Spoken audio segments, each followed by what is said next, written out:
What do you want?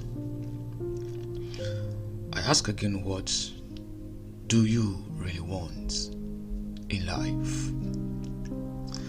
I know we have a lot of things surrounding us that any day and any time we glance and then have a look of these things, we feel like we need to possess, have these things in our hands and have a feel of it. There are certain things that we have on our minds that we really want to have them in our lives. But a question that I want to ask you is, this thing that you've been pondering on, thinking of holding and having in your life and possessing in your life and grabbing your hands on it, is it really gonna change your life for good? Is it really gonna bring some sort of improvements in your very life, being it your marital life, your educational life, your family, at your workplace, the organization, the church, the society where you live? When you possess this thing that you really want in life, is it gonna bring some kind of improvements to you and to those around you? Yes, we have thousands of things that we want. To our ladies, they want iPhones, they want a lot of makeups, they want weavons, they want cars, they want to have a man that is taken tall with muscles and have 6 packs. They want a lot of things that if we are supposed to give them a booklet to list, they can list and write pages of things that they really want.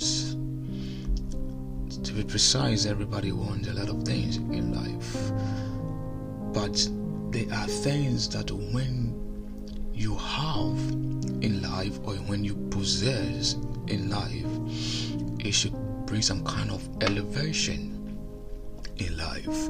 It should bring a kind of joy in life.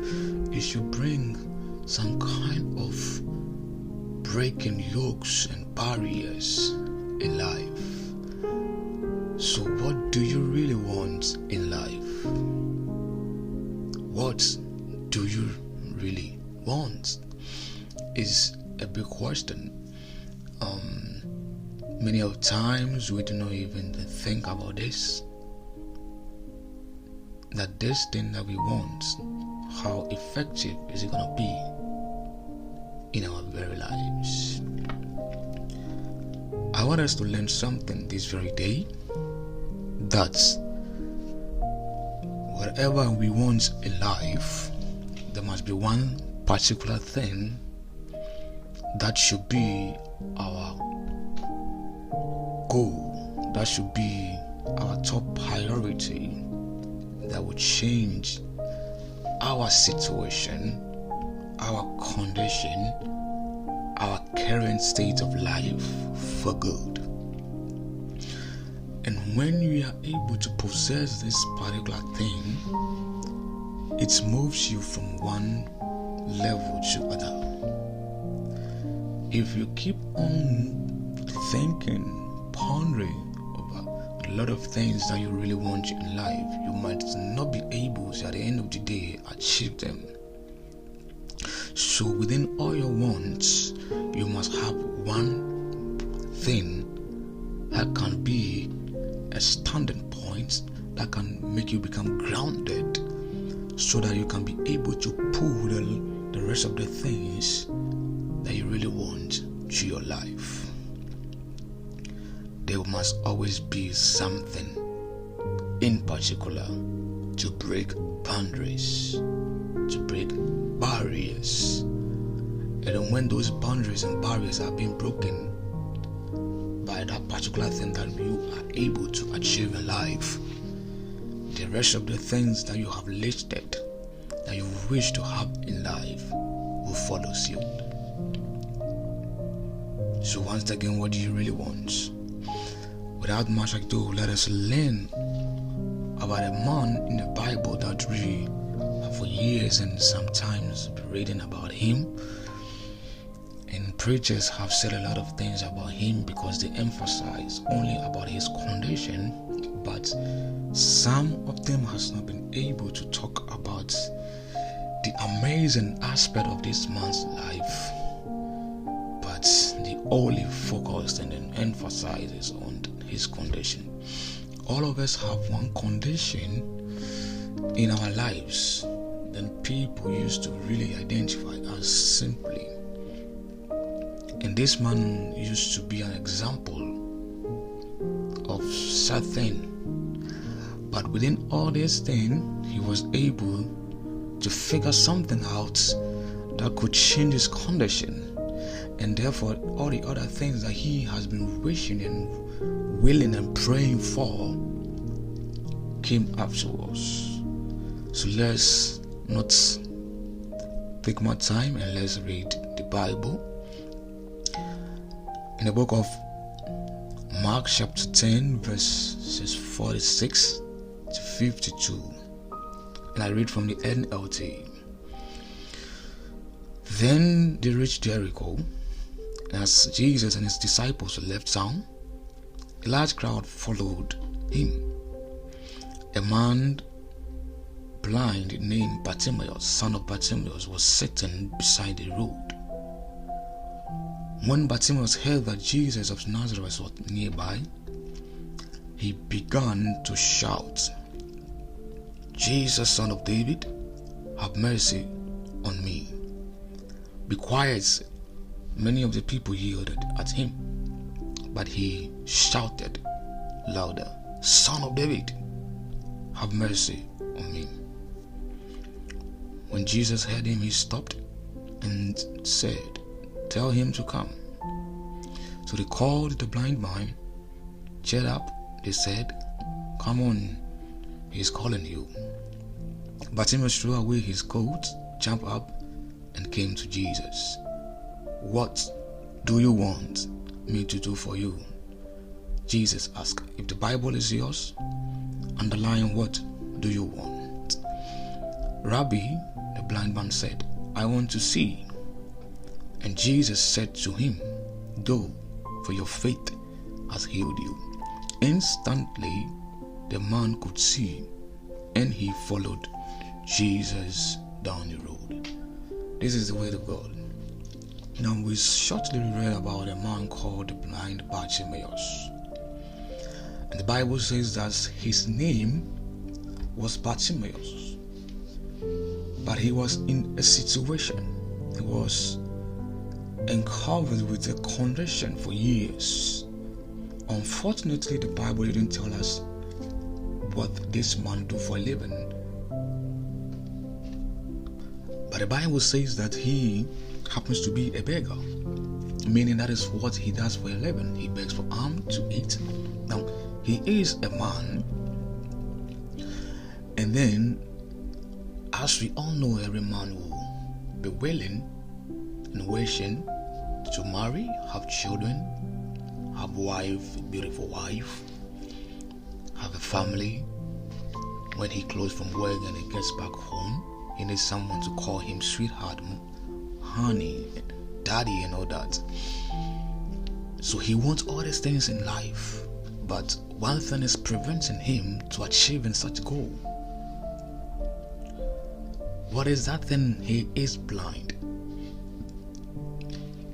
and his situation and condition permits and allows him to wear one cloth, because he cannot work like ordinary people do to be able to have the money that he needs in life, so that he can be able to get everything that he really wants.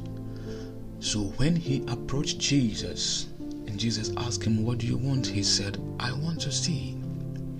Now the man taught us something here, and the Bible made us understood, or from what we read and from the answer that the man gave to Jesus, means that for years in the man's life, he has been praying, he has been asking for questions, going from places to places, trying medicines upon medicine, seeing different doctors from different environments, different cities and different countries, so that he can be able to see, not just to see the beauty of the world, so that he can be able to do something for himself.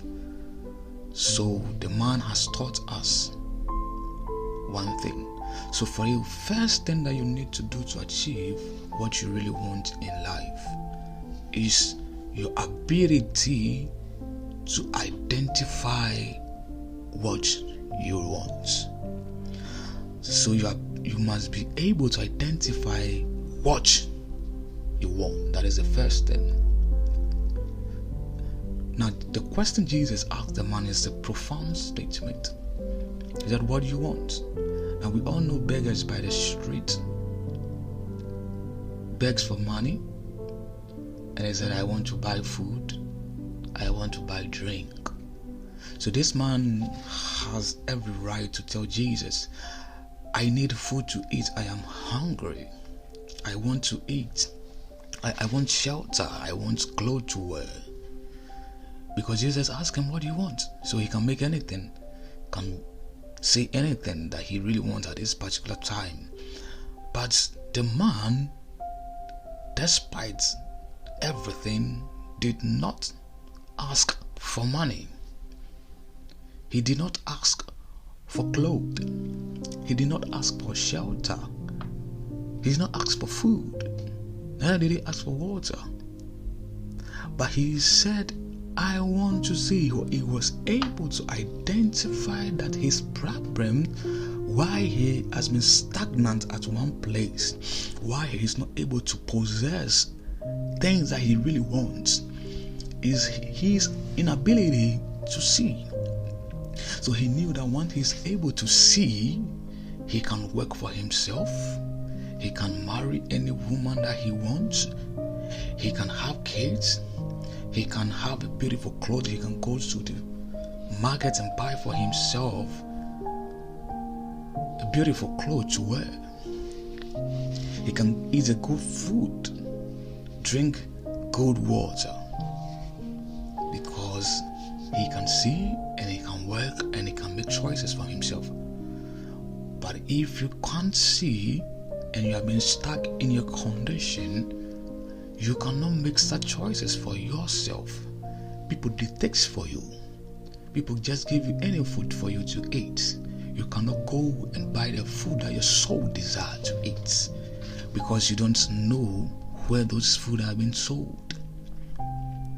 So he said to Jesus, I want to see, because he knew that when he's able to see, the rest of the things that he wants in life will follow suit, because he's going to work hard to achieve the other stuffs that he wants in life. So he was able to identify what he wants. So he said, I want to see. And even the Bible says that after he was healed, he followed Jesus. So in other words, he followed Jesus to do the work. So suppose he's not been able to see, he might not be able to follow Jesus. But when he was healed, he followed Jesus. You know, that scholar says that this man win a lot of souls to Jesus, because everybody knows that he is a man without sight, and people identify him as the blind Bartimaeus. But his real name was Bartimaeus. The word or the name Bartimaeus means the honorable one. He's an honorable person, but his situation has taken away this honor and has been attached to his life. So once again, I'm asking you that what do you want to achieve